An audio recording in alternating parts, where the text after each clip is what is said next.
Всем привет! Посмотрите, какое аппетитное мясо я для вас приготовил. Это у меня гусь. И давайте сейчас вместе его приготовим.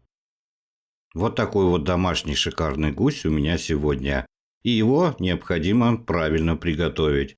Разделывать я вам уже не буду показывать как, в принципе, как обычную птицу. И теперь самое главное, отрезаем вот эту часть. Здесь расположены такие железы, которые при готовке будут выделять неприятный запах и может испортить вам все мясо гуся.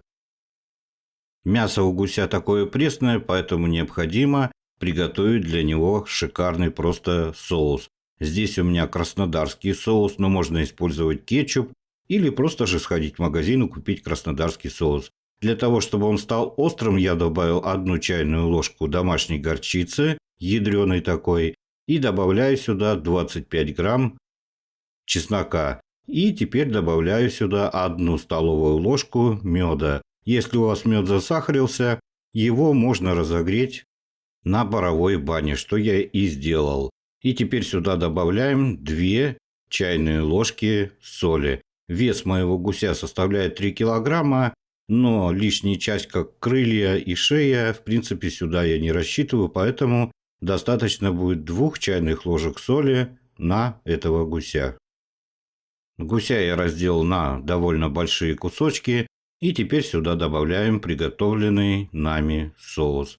И мясо хорошенько перемешиваем, накрываем крышкой и даем настояться хотя бы 5 часов. Но лучше, конечно, мариновать гуся всю ночь.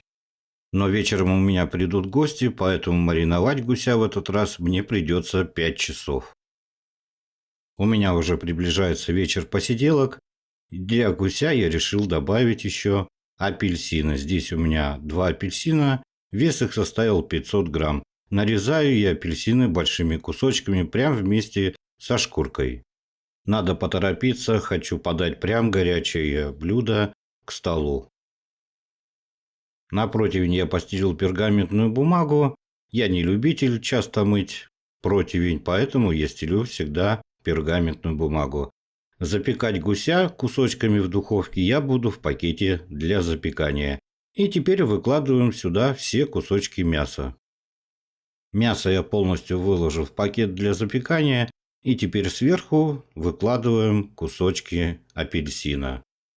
И завязываем второй конец пакета. Вот так выглядит мое готовое блюдо к запеканию. Значит, в духовке, разогретой до 180 градусов, будем готовить кусочки гуся ровно 1,5 часа. Обратите внимание, что у меня пакет для запекания вот с такими вот дырочками сверху, поэтому дырочки лишние делать я не буду. Прошло у меня ровно 1,5 часа. Достал я гуся из духовки и теперь раскрываем пакет. Будьте осторожны, потому что пар очень горячий, открывайте очень осторожно. Теперь необходимо проверить гуся на готовность. С помощью ножа протыкаем. Если сок прозрачный, значит гусь у нас готов. Вот я как вижу, все хорошо. Теперь вот эти вот кусочки апельсинов, они уже отдали свой сок и аромат. Поэтому с помощью вот таких вот щипчиков убираем эти кусочки апельсинов отсюда. И теперь я хочу это мясо подрумянить. Для этого я отправляю это мясо обратно в духовку, разогретую до 200 градусов. Почему именно до 200 градусов? Обращайте всегда внимание на упаковку для пакетов для запекания. Как видите, здесь максимальная температура указана 200 градусов. Если эту температуру превысить, то пакет будет выдавать неприятный запах. Прошло мне 20 минут. Гусь мой готов, теперь можно его подавать к столу. Кстати, уже стучатся гости. Готовьте на здоровье, приятного всем аппетита, подписывайтесь на мой канал, ставьте палец вверх. Всем пока-пока.